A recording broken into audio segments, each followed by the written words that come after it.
सर्वांना माझा नमस्कार। मित्रांनो, आज मी तुम्हाला एक मराठी कथा वाचून दाखवणार आहे। ही कथा मला आवडली म्हणून मी ती तुम्हा सर्वांसोबत या यूट्यूबच्या माध्यमातून शेअर करीत आहे। या कथेचं शीर्षक आहे म्हातारीची गोष्ट। मित्रांनो, माझं हे कथा वाचन तुम्हाला आवडल्यास नक्की लाईक करा, तुमच्या मित्रांना नातेवाईकांना जरूर शेअर करा आणि माझ्या या चॅनलवर जर तुम्ही नवीन असाल आणि अजूनपर्यंत जर तुम्ही माझं हे यूट्यूब चॅनल सबस्क्राईब केलेलं नसेल तर जरूर सबस्क्राईब करा ही विनंती। या कथा वाचनबाबत तुम्हाला काही सांगायचे असेल तर तुमच्या प्रतिक्रिया कमेंट्समध्ये जरूर लिहा। तुमच्या प्रतिक्रिया कमेंट्स वाचायला मला नक्की आवडेल। मित्रांनो, आता ऐका ही कथा जिचं शीर्षक आहे म्हातारीची गोष्ट। एक म्हातारी होती, ती झोपडीत राहत असे। ती अत्यंत गरीब होती। तिच्या झोपडीच्या बाहेर एक आंब्याचं झाड होतं। त्या झाडाचे आंबे विकून ती आपली पोट भरत असे, परंतु तिथे राहणारे तिचे शेजारी त्या झाडावरील आंबे चोरायला लागले। ती आणखी गरीब झाली।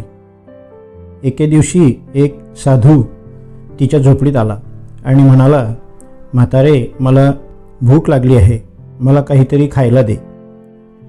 म्हातारी म्हणाली, मी तर गरीब आहे, माझ्याकडे एकच भाकरी आहे, पण त्यातली अर्धी भाकरी मी तुला देते।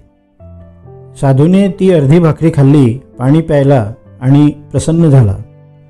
तो साधू तिला म्हणाला, म्हातारे, तू गरीब असशील, परंतु तुला खरी माणुसकी आहे। तू अर्धी भाकरी मला दिलीस, मी प्रसन्न आहे, कोणताही वर माग।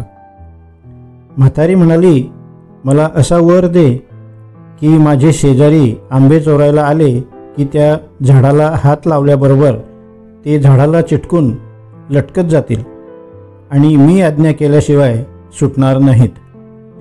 साधू म्हणाला, तथास्तु।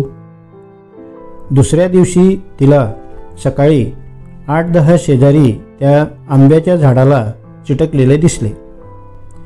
सर्व ओरडत होते, म्हातारे सोडव, म्हातारे सोडव।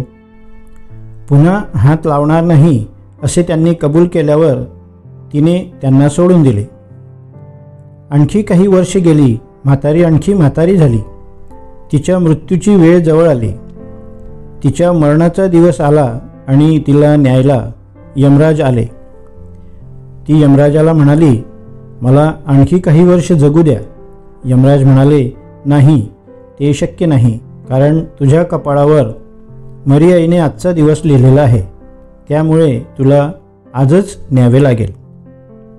परंतु तुझी शेवटची इच्छा काही असेल तर ते तू सांग। म्हातारी म्हणाली, माझ्या झोपडीच्या बाहेर एक आंब्याचं झाड आहे। मरणापूर्वी त्याचा एक आंबा मला खावासा वाटतो आहे। आंबा आणायला यमराज स्वतः झाडाजवळ गेले। झाडाला स्पर्श केल्याबरोबर यमराज झाडाला चिकटले आणि ओरडू लागले, म्हातारे सोडव, म्हातारे सोडव।